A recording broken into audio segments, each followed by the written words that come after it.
Hey guys, welcome to part 2 in this series. In the last video, I covered the 5 reasons I dislike Pokkemon Ultra Sun and Moon. In this video, I'm going to be covering 5 of the things I love in these games.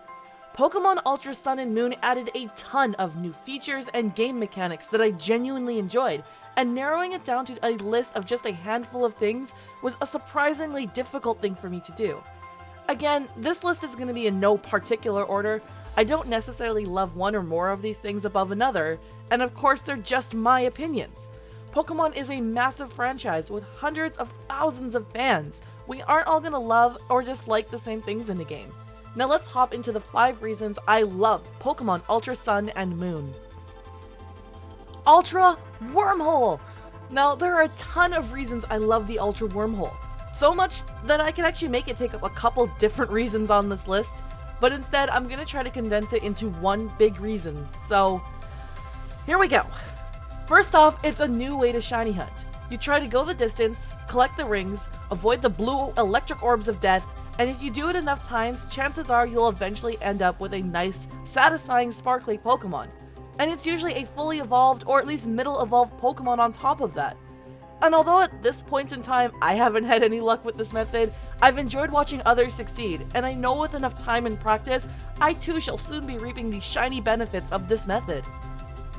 The other major reason I love Ultra Wormhole is the legendary Pokemon. Back when it was first announced that so many legendary Pokemon were going to be available in Ultra Sun and Moon, I will admit I was a little bit skeptical on how they were going to make them all fit in a way that didn't feel game-breaking. Pokemon Omega Ruby had a ton of legendaries, and I had previously felt that this was probably the limit on how many legends Game Freak could cram into a game without it feeling overdone. Ultra Sun and Moon managed to do it in a really nice way though. By utilizing Ultra Wormhole and not having these legends found roaming throughout the in-game universe, they managed to make them all fit into the game in a way that makes sense and doesn't feel game-breaking in the slightest. It's also worth mentioning that besides Zygarde, Necrozma, the Tapus, Solgaleo, and Lunala, none of these legendaries are shiny locked. And to top it all off, they utilized a ton of Ultra Beasts into these wormholes as well, with each having their own breathtaking world. And unlike the legendary Pokemon, you can catch multiple of these things. The Ultra Wormholes in Pokemon Ultra Sun and Moon were all around a beautiful feature that I really enjoyed. Trainer customability has been a feature I have been in love with ever since Pokemon X and Y's release in 2013. And back then it was minimal. A couple of options for new shirts and pants and a couple of hats that you could never take off. But it was still eons above what we'd had in previous generations. We had trainer customability in Pokemon Sun and Moon as well, and it added a range of skin tones, accessories, and hats you didn't have to wear. But Pokemon Ultra Sun and Moon added even more ways to make your character really feel like your own. From dozens of outfits with tons of colors to choose from, to accessories like hats, sunglasses, or my personal favorite, the ribbon hairbands, all the way to your style of hair and eye color. Pokemon Ultra Sun and Moon does a fantastic job of letting you style your character your way. When I play through the games, I really feel as though my character is a more accurate portrayal of the kind of Pokemon trainer I would be if this universe was real. I also love that your default character is better dressed than in the previous games. I remember playing through Pokemon Sun and Moon and rushing to get rid of my scary squid hat. Starting off the game this time, your character has a bit more fashion-forward hat and general clothing sense. New Pokemon to love, collect, and train. I adored the new Pokemon they added to the game, and it made my playthroughs a lot more fun when I got to add some new spice and variety to my teams. Besides my starter Pokemon, not one Pokemon in my original playthrough of Ultra Sun and Moon had any of the same Pokemon I had in any of my 3 playthroughs of Pokemon Sun and Moon. Adding these new Pokemon into the game helped breathe some fresh life into the storyline for me. It also opened up a ton of potential for me as a shiny hunter. I've never been terribly adept at Poke Radar, so a certain shiny Doge has eluded me for over 3 years with failed after failed attempt to get one via radar chaining. Adding these new Pokemon was definitely a much appreciated switch up, giving you new ways to take on trials and trainers throughout the game. I also enjoyed how spread out these new Pokemon were. Instead of entering an area that was now chock full of new Pokemon, the games force you to continue exploring if you want to find all of the new Pokemon. They also added some of my favorites like Noibat, Houndoom, Pyroar, and Ekans.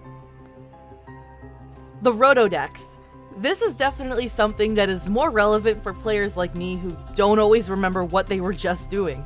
Throughout my playthrough of the game, for one reason or another I would have to set my 3DS aside for a time and go deal with something else, only to come back and totally forget what it was I was supposed to be doing.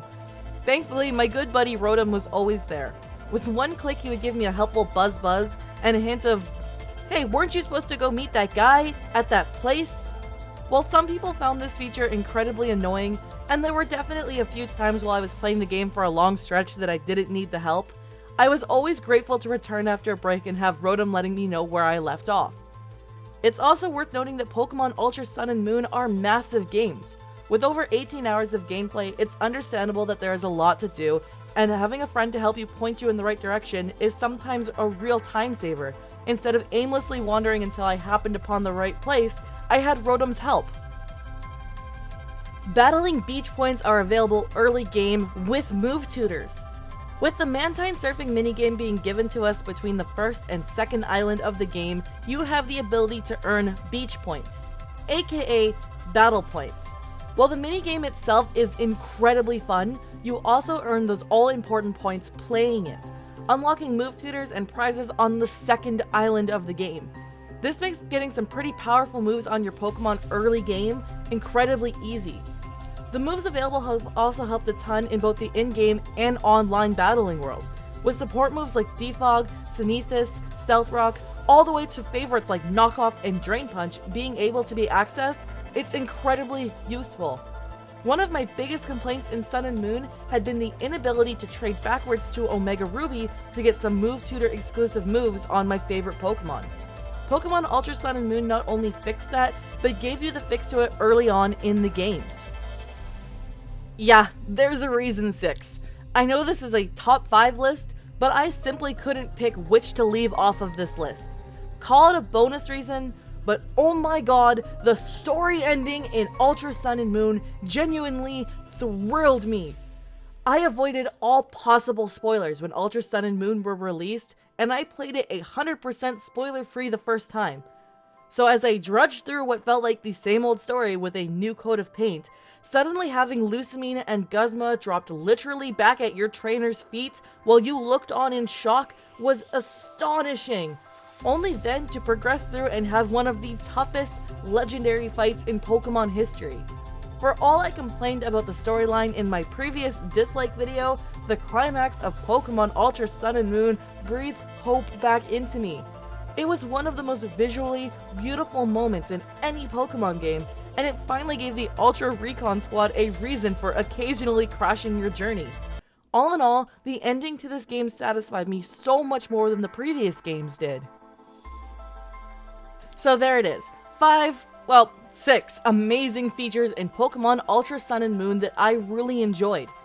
Pokemon Ultra Sun and Moon are by far the biggest Pokemon games Nintendo has ever released. There are a ton of features, mechanics, and characters, and it's chock full of so much to do and see that every time I have replayed these games, I have noticed new details that I had missed in previous playthroughs of the game. There are a ton of things to like and a ton of things to dislike in these games, but overall, they are amazing games, and I'm looking forward to playing them for quite a while until the next series of games comes out. Thank you guys so much for watching, and if you enjoyed this video, don't forget to click that like button. And if you enjoy my content and don't want to miss when I post next, go ahead and click that subscribe button. And as always, I will see you guys on the next video.